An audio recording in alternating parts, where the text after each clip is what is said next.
Today I have the honor of interviewing Knightstalker. Born and raised in Germany, he is an incredible MC that's released multiple albums.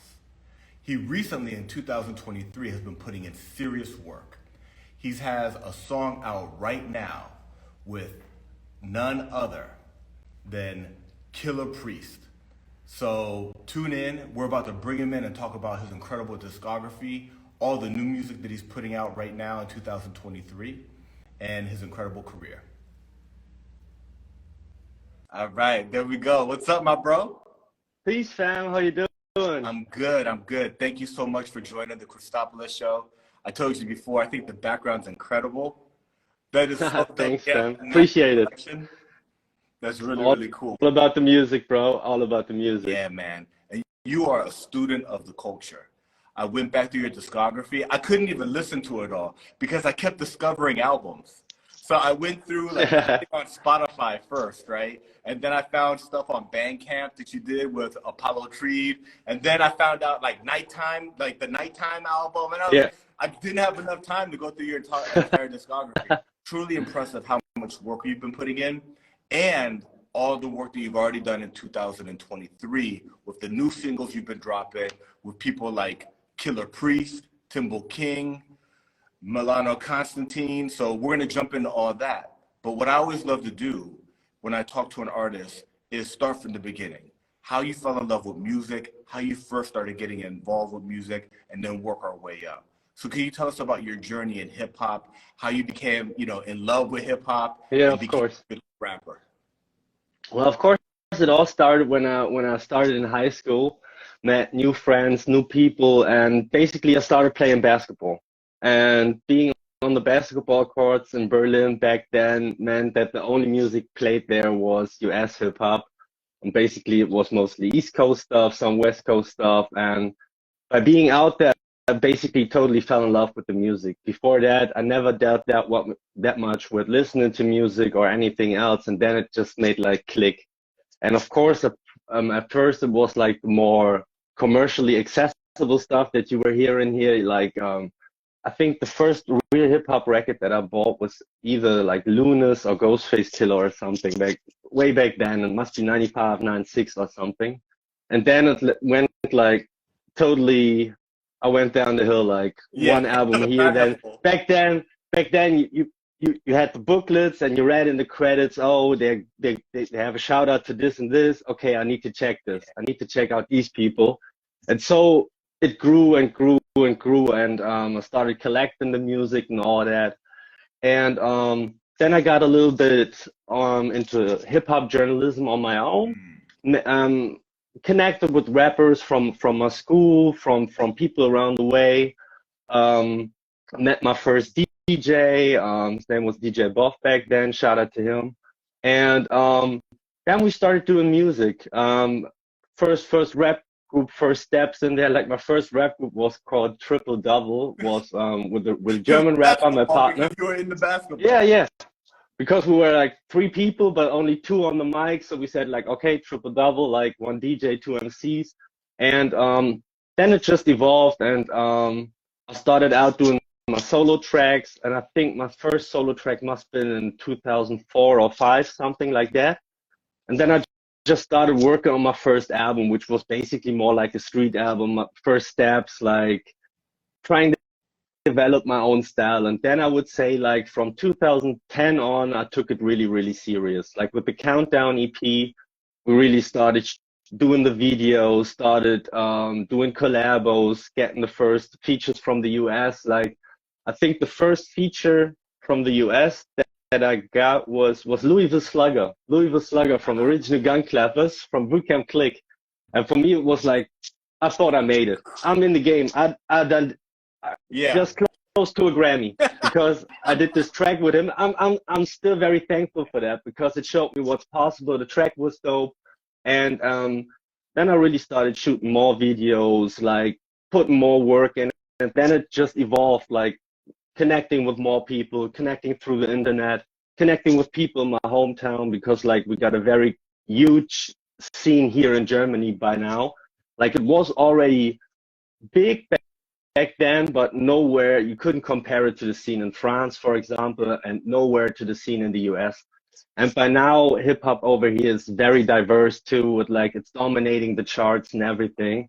And now I'm just starting to drop the tracks that I've been working on with my producer Fallen Down, like in the last 2 to 3 years. Like we've been working on massive number of tracks to finally drop a dope album, hopefully by the end of this year. Yeah. And for the moment, we're coming with the singles. And as you said, it all started with the single with Killah Priest in March. Yeah. Nocturnal Tragedies, that was basically my little comeback joint, as you could You're call like, it. all right. And with none other than Killah Priest.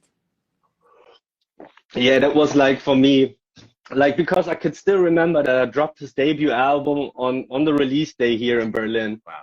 Me and my best friend, we went to the store and cut the Heavy Mental album. Wow. So Killah Priest for me was like a big thing, of course. Yeah. And then this year, you know, you dropped the Killah Priest. Then you did the song with Timbo King.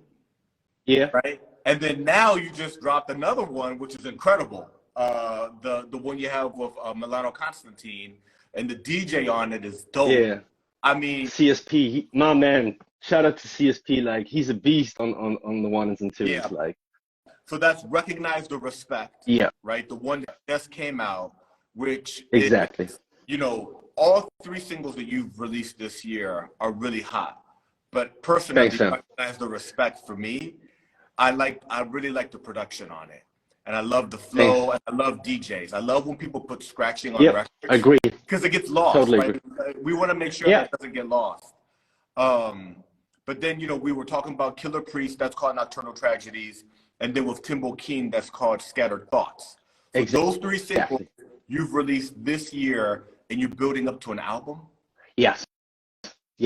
Like me and Fallen Down, we were down to like 30, 40 tracks.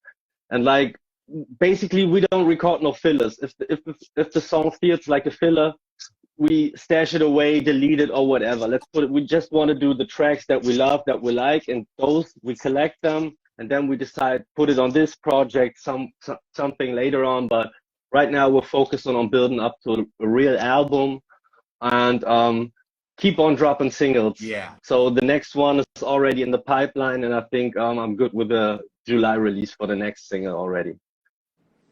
You've worked with a lot of artists that are major artists, right? So we just named 3. You've done other stuff with like Reef the Lost Cause, right? What do people that you work with in Germany, other producers, other rappers in the hip hop scene there, what do they say to you? I mean, are they just like, bro, how are you dropping this fire with such mega artists? It depends. It depends on the knowledge level of the people. You know, some people who are into the industry, they respect it even more because they know that normally it takes a lot of pay. Like, of course, you know, nothing's for free in this world, but it's not that I'm throwing like the big bucks around here. I'm an independent artist by myself, so I can't pay no major numbers or nothing like that. So it's always built on relationships, like with Killah Priest and Timbo King. I've been knowing Dreddy Kruger from the Wu Fam camp for a long while, so he helped me out there a little bit. With Fallen Down, it's the same. Like Fallen Down, he's been producing for everybody, like in the Wu camp already. Like he did joints on Inspector Deck albums. He had the Killer Army singles out there. He produced for basically everybody, so he knows tons of people and helps me out, of course, with these things. But the levels, like, it still causes a lot of oohs and ahs sometimes, like especially with those 3 back to back, because Timbo King, I think you might know from France, Timbo King had this huge thing with I Am, which is like one of the biggest European rap groups of all time. And he had this huge single with I Am, the La Saga joint was like back in 97, 98. Yeah. And there's like still so many people over here that know and love that joint and know him from this joint. Yeah. So that was also a big thing for me. Yeah. Well, and that's a good segue because, you know, you're in Germany and you're doing hip hop in English with a lot of American rappers, but then you're doing a lot of things where you're rapping with Le First that's doing raps in French, right? So you're global, you're very European, right? So it's the whole continent, it's the whole world basically, because it's the United States also. I think it's spectacular. I wanted to ask you so many questions about that. So where do I start? Okay, how did the relationship with Le First come about? Yeah, well, basically, he's also from Berlin, and parts of his fam has a French background, part of his fam has a German background. Okay. And when he started rapping, he has always been rapping in French. And we knew of each other, but never had no contact or something. And then sometime we met and we was like, oh, we're sitting in the same boat. Like, we're here in Germany. Most of the people listen to German hip hop music, and he raps in French, I rap in English. So we said like, okay, fuck it, let's do something together. Like, this should work. And we did this EP back, I think in 2010 we did this EP and was like, oh, that's dope, it's fun. Like, we had gigs together, like, exactly. And then we recorded the Foreigners album, and did a lot of videos to that, because like, he's an actor too. He plays in German TV, etc. Does a lot of theater roles and plays. So we did a lot of videos for that, and it just worked out fine. And I think what you said about the international thing, maybe it has a little bit to do with the history of Berlin, because as you might know, before '89 there was the wall in Berlin. Right. So Berlin was always internationally, because in the east of Berlin you had like all the Eastern European and Soviet influences, and in West Berlin, like, everywhere you went in the city, like, you had British, French, or American soldiers somewhere, because they were all stationed in Berlin. They had the different areas. There was the exactly area. Yeah. Exactly. In the three parts, the northern part was more the French part, the southern part was the US part in Berlin, and the western part was more the British part. And so you had all these influences in Berlin all the time. Like, people that are older than me, they still talk about, like, we had clubs in Berlin that played the same music as in the US, because you had all the GIs going there. Yeah. And had them partying there and bring the music. And so a rap group that came before me, the Kinsman Clique, which was like one of my heaviest influences, because they rap strictly in English too, and they're from Germany and from Berlin, and they're way more influenced even by the GI culture, by the culture coming directly from the US to Berlin. Like but this always had an impact. Yeah, because they started, I think, back in the early '90s, and they also did a few dope albums and stuff like that. And this was like a major, because I always go, okay, it's international. We're in this global world right now. So it's okay for me to rap in English, be here in Germany, and still do my thing, like, on a worldwide basis. Yeah. Well, what's interesting is that, you know, English is, how they say, lingua franca, right? It's the language of the world. It's the language of the internet. So in a sense, you're in Germany, but you're reaching the world because you're doing it in English, right? Exactly. So, and it's probably, this is a good time for me to probably ask like a basic question, which is, you were born and raised in Berlin, Germany. Yeah. Your English is spectacular. Oh, thank you. How did you like learn to speak English so perfectly? The there music. It is. It's the music. Like, of course, I've been more interested in the English stuff in school, because I just like the music. I wanted to learn, but in school, like, you learn very British English. Yeah. And it's like you learn school English, the lovely ones. Like, that didn't help me in any way to understand what a guy like Method Man or Ghostface Killah was talking about back then. Slang, all of the slang, like, exactly. And like, the first thing was, like, back then, Method Man TK was one of my first albums, and you read it, and the track's called Biscuits, and you're like, what? He rapping about cookies or what? No, it's guns. Okay, I get it. Right. And so you learn and learn and learn, and by steady listening for like 20-25 years by now or something, it grows and evolves. And especially the more you do the music, then it becomes more natural. I, for myself, I think I still have to learn that much when it comes to pronunciation, like vocabulary, etc. But I think that's basically in every language possible. Like even if you're born there, like language can never be perfected or something. Yeah, well, and I mean, and take like hip hop for instance. Like you were talking about the Wu-Tang Clan. Yeah, They invented their own language on Staten of Island. course. But then Yeah. Go to Queens, right, and like Mobb Deep in the Dun language, right? You know what I'm saying, Dunny? You know what I mean? So So yeah, it invented a whole and other, you go you to the know? Bay Area, Oh yeah, you go to the Bay Area, then you got E40, and it's like a whole nother different whole thing with other language. E40 to shorten them. Yeah, So that's the thing that made me fell in love with hip hop, I yeah, guess. It's so it universal. is. It's so universal and so inclusive on a certain level, like because everybody can do it and it connects people so on such a nice level globally. Us, for example. Yeah, that's exactly right. Just Yeah, like us. I told you I had gone to France and I yeah, got there and I didn't know anybody, right? And I immediately I knew one person. I said, well, do you know any French rappers?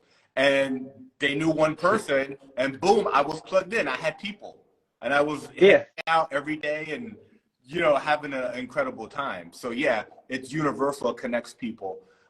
We were talking about your connection with Le First. You explained so much to me. So he's actually from Berlin because I saw one of the songs was uh what was it? I think it was like Le Produit de Berlin, right? Yes. And I was like, oh, that's weird. So he's like in French, but it's like German, and then you got Yeah. that posse cut. There's a posse cut where you're in Yeah. English and he's in French, but there's German rappers on it. And I thought that Yeah, was we have German rappers. We have, I think we have a Polish rapper on there who spits in Polish. wow. The original version should have included even more because we know so many rappers in the city.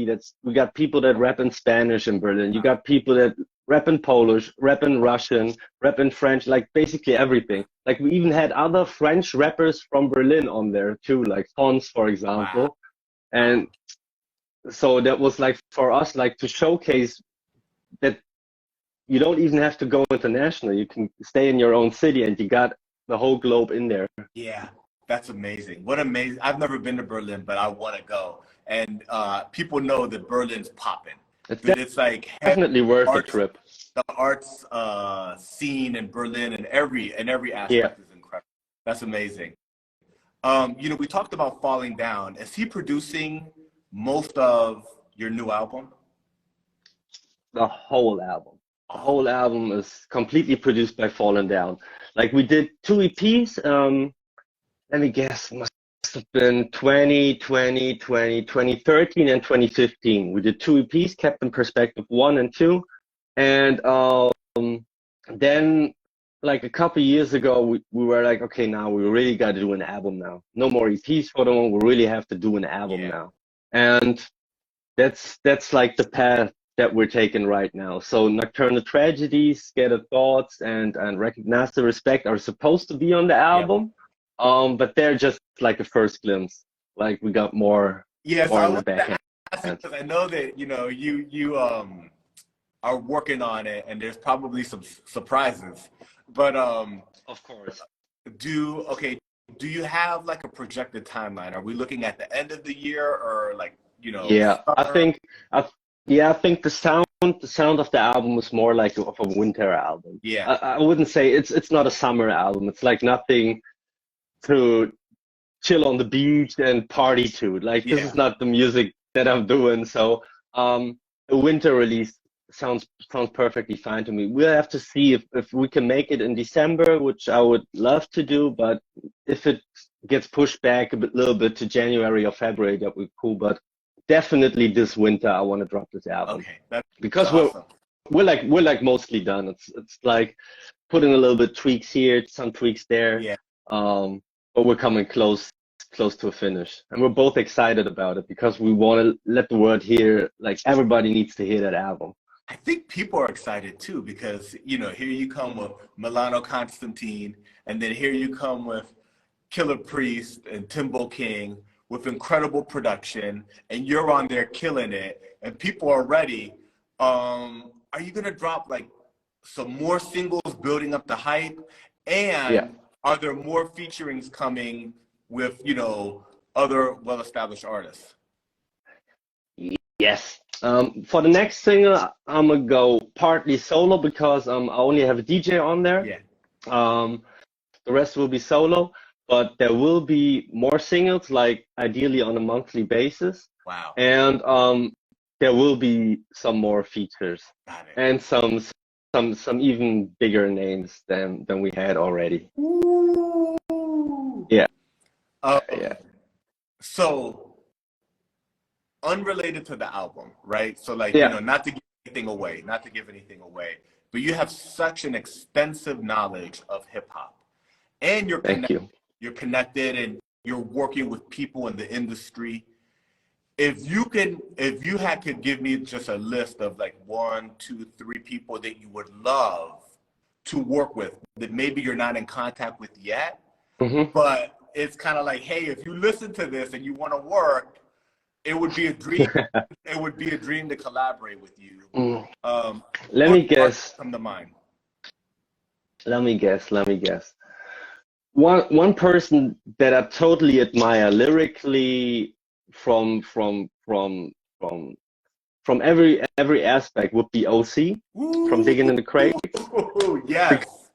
Because dude is still as fresh as back when he started. Like he's lyrically totally his flow is untouched. Like his albums are the bomb. So OC would definitely be someone, because I have been in touch with Milano, of course, but with nobody else from the DITC camp so far. But OC would be on that list, of course. Yeah. Of course, from the Wu camp, there would be people like, of course, like basically everybody. But if I would have to name someone that would be like at least complicated to get to, I don't even know if the guy does even collabs or something, would be Jizza, because like the Liquid Swords was like my. That album is incredible. That is incredible. I don't even find the words to describe that album. It's too complex, and he just set the bar for emcees just very high on that album, I guess. Yeah. Yeah. And let's guess about number 3. Maybe someone that's younger from the newer camp, from the newer people. Rock Marciano, of course. Rock Marciano, because if you believe it or not, like I've been a fan of his stuff like since the UN, since the early UN stuff. I can remember copying that UN album on a visit to the US and running to the stores like, oh, they don't have it. Next store, they don't have it. And I finally got that You In or You Out album.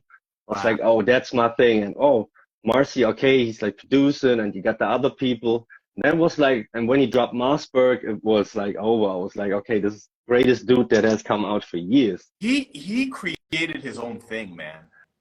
He created, and not only his own thing, like another lane in hip hop, I would say. Yeah. Like you had so many people following in his footsteps, people that admitted, like dope MCs, for example, like Hus Kingpin, super dope MC, also from, I think he lives in LA now. Yeah. Super dope MC, and he always attributed it also like Marcy opened up that lane for a lot of people. Yeah. And a really dope blueprint on how to do it independently. Yeah. Right? Because you know, the guy, he basically is like a money printing machine, but he doesn't abuse it. Yeah. He drops something, it's exclusive, it sells out, and then now you gotta wait, you know? And it's so normal now that people drop their albums independently. I know how special it was back in, I think, 99 when Freddie Fox dropped his album independently. Like no major label was like, you can do that? You can drop an album without a label? Yeah. So that was like totally tough back then, and now it's like normal. Yeah, technology's changed it, and yeah, you know, people can figure out ways to monetize merchandise and shows, and use the music to create the community, you know?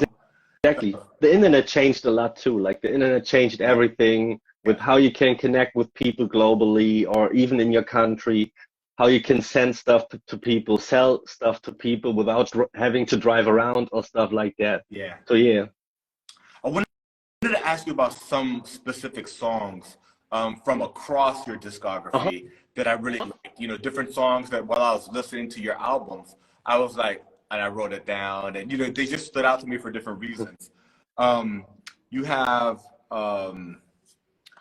the track called La Police. Oui. Right? La Police. Yeah. Yeah. It has a little bit of a sample from NWA, right? It has a little sample from NWA. It's really dope because I wanted to ask you, because you're a student of hip hop and you have an incredible knowledge of it. But are you very knowledgeable about French hip hop also? Yes. Okay. I would say yes. I would say yes. You mentioned in that song, in your lyric, you're like, you say Nique la Police, like NTM. Oui. Like NTM. Yes. You know what I'm saying? Yes. So Supreme NTM. Yeah, NTM is dope. So hell yeah. Yeah. Talk to us about that track, La Police, how you and LaFirst put it together and that whole idea. Yeah, like the whole album, we called it Foreigners because lyrically we're foreigners in our own country. Yeah. So that's the reason behind it. And we wanted to cover everything that touches us, hip hop wise and politically, like the combination of it, because basically everything in life can be political. Yeah. But also the hip hop community and how we live in hip hop has been like very political too. So we had one track on there with a good friend of us that was more like graffiti based and with the dangers that come with graffiti and all that. Yeah. And the La Police song was also built around the bad experience that one has with police. Yeah. Because I don't say like we were not plagued by police due to racial profiling as it happens in the US. We don't come from, like none of us came from a drug dealer background or something, but well, of course, we also did our little things here and there. Then, of course, back then, weed was way more illegal than it is now. Yeah. Like in Germany, it's still illegal, but nobody cares. To be honest with you. But then there's still a lot of issues still with police over here, like too. You got police treating people badly if they got like darker skin color, dark hair, not the typical Germans and stuff like that. Then we're dealing with police brutality and stuff like that. And we just wanted to put that on record because I think, although, you know, the history you had in France, you had the NTM stuff about the police. We all know NWA, fuck the police. We all know KRS One, Sound of the Police. Like, and I think every era needs those tracks to remind us that basically the police should serve for us and not be like a danger for people. Yeah, no, and exactly. It's a super well done song. The production's incredible. Thank you. Are dope, and it's great that has like such a good message. There's another one, and you'll have to excuse me because I don't speak German and I don't know how to read German, but there's a really dope track that I wrote it down called Eine Welt. Yes, Eine Welt, which means one world. Oh, okay. Can you say it? Because I don't know. I said it like you say it in English. It's Eine Welt. Eine means one and Welt is world. Eine Welt. Okay. Yes, dude, that track is so dope. And that's a good example where you have English, French, and German. Yeah. And the beat is so dope. Who produced that? It's produced by DB Music, who's from Luxembourg. Wow. Just a guy that I met back then on MySpace somehow, and he sent me that beat, and then we came up with the joint. Our guest was Greco on there, who's like one of the biggest German features that we had. Is he a well-known he did like hip hop artist? Because I'm not familiar. He's well known. He's well known. Got it. Yeah, way more known than I am. Yeah, he's very talented. Even though I don't understand the lyrics, I can feel the flow. The cadence, the cadence, the punch, the flow. Yeah. Exactly. Got it. Exactly. And this track was also where we wanted to talk about how we're all living in one world, but still sometimes live in parallel societies. Like you Mm. still have people who maybe sometimes living door to door, and they basically still live in a total different world due to their cultural background, financial background, educational background, or whatever. And it's that we sometimes have to peek into the other world, just understand other people or other ways of life, and not always be like, my way is the only way, and you should all follow this way. Yeah, yeah. It's the and then in different languages, right? So that kind of Yeah, the one world. As it's a really exactly. special song. It stood out. And then Global Players.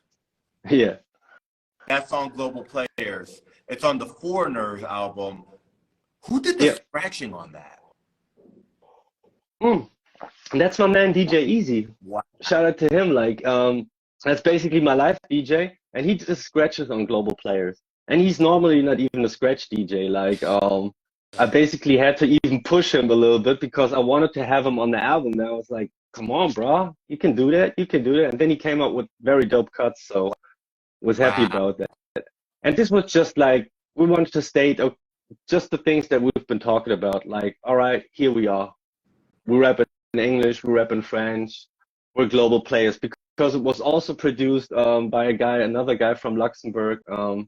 And so we just had all this in like, French rap, German rap, from Germany, English rap. So it was all like, okay, we're global players. Yeah. Have you ever rapped in German or only in English? I've never rapped in German. Never. Wow. Not even in the first time, not even the first steps. The first steps were very chaotic English freestyle Yeah. raps.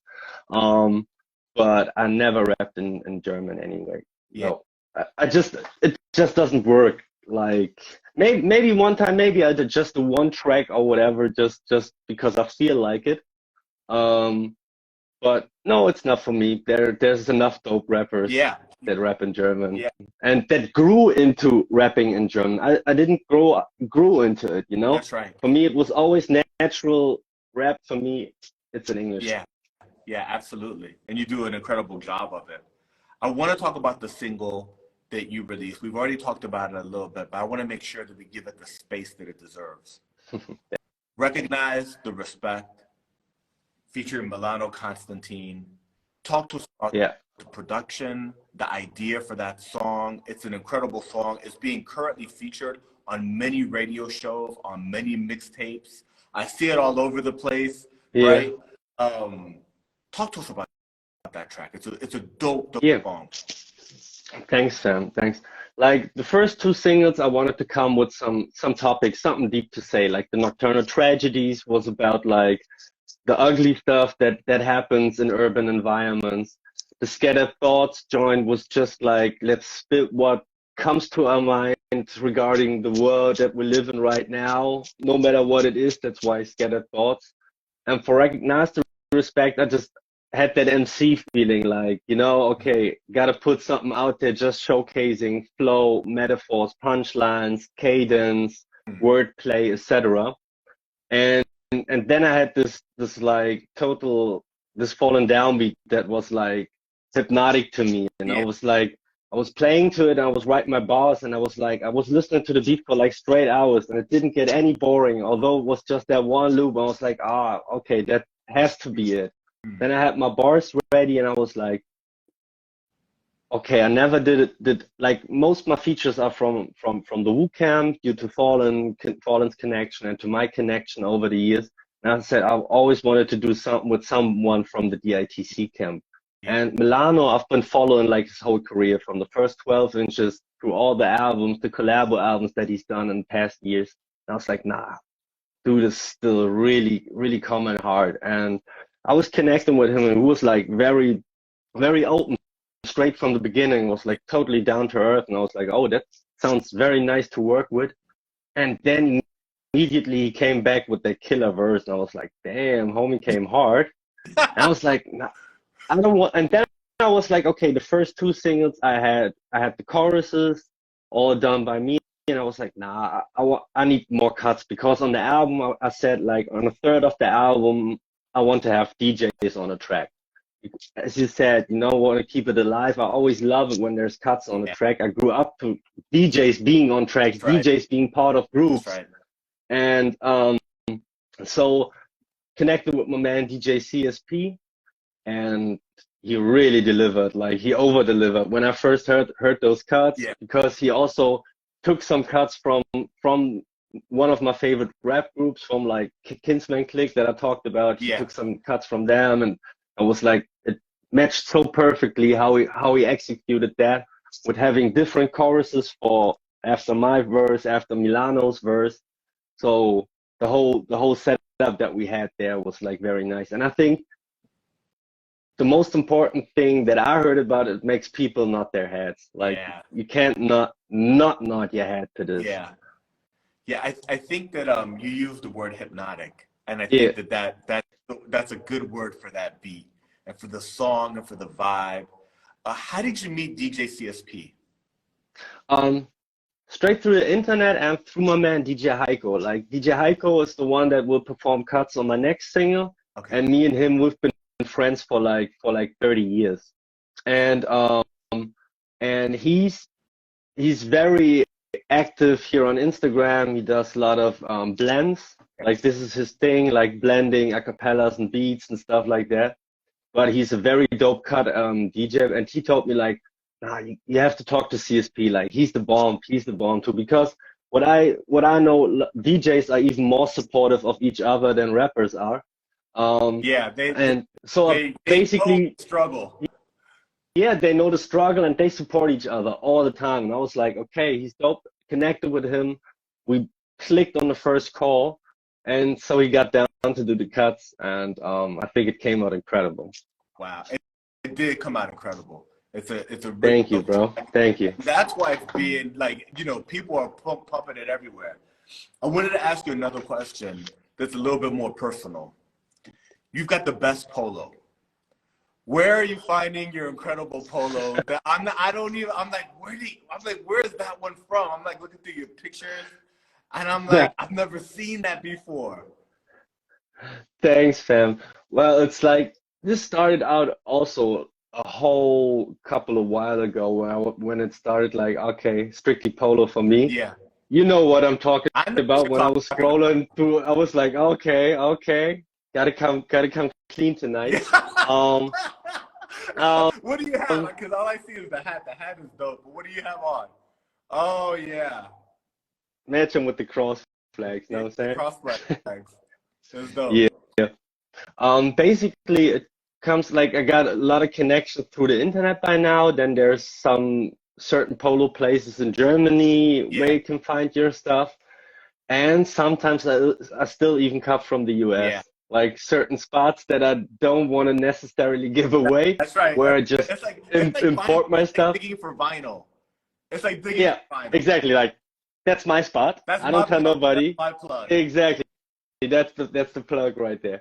And whenever I'm in the US, like I go shopping hardcore. Yeah. Like, but for the rarer pieces, like they're easier for me to get over here, because polo is not that big as it is in the US. Right. And if it is, it's rather the big ponies, or a pony has to be on there. Yeah. And it's not like, oh, Snow Beach, oh, Stadium, Got it. CP93, Cross Flags. So you know what I'm talking about, Got it. the really good stuff. So right. Suicide skier. Those type of Exactly. things. They're not looking at it. They're looking for the pony. Exactly. That it could hang right next to it, and 20 people would pass and get the pony shirt, even if it's more Wow. expensive or something like that. So that's my plus over here a bit. Yeah. That's cool, man. That's awesome. I wanted to ask you about a couple of tracks that you have that are deeper in the discography, but that are very special, and I want to make sure that we mention them. They stood out. They're incredible songs. One is called Lost Children with Reef the Yeah. Lost Cause. What an Yeah. incredible song. Um, Thanks. Talk to us about, working with him when you made that song. And because that's a little bit deeper into your discography, right? Yeah. But That was it's timeless. There has no expiration date. Thank you, fam. Well, it's like a long time ago. I think I dropped that track as a single in 2011. So I think I must have recorded it like a year before or something. And with Reef, the funny thing is back then I was still doing interviews for a small German hip hop magazine. Okay. And I did an interview with Reef. Okay. Because he had just dropped something new, and I was like, oh, I like this guy. I like this guy. I did the interview with him, and I was like, okay, I want to start doing my album right now, working on my album. So let's just ask him. And he was like, yeah, of course, show me something. Yeah. So I sent him track, and he was like, dang, that's nice, bro. Let's do it. So he just hopped on there, and I think it was one of the first singles for the Nighttime album back then. I had a couple singles with the guests. One was with Reef the Lost Cause. One was with Rasco from Kelly Agents. Yeah. And then I had the video singles on that album for End of the Tunnel. Late Night Show was a video single, and Countdown was a video single before. But Lost Children, yeah, was just in that mood, like talking about the state of the world. That's basically what I like. Like basically, I like doing the hip hop stuff, like the punchlines and stuff, like the more darker stuff. But I really like to talk about the world, what I see out there, what I live, what I encounter out there, and put that in a hip hop form.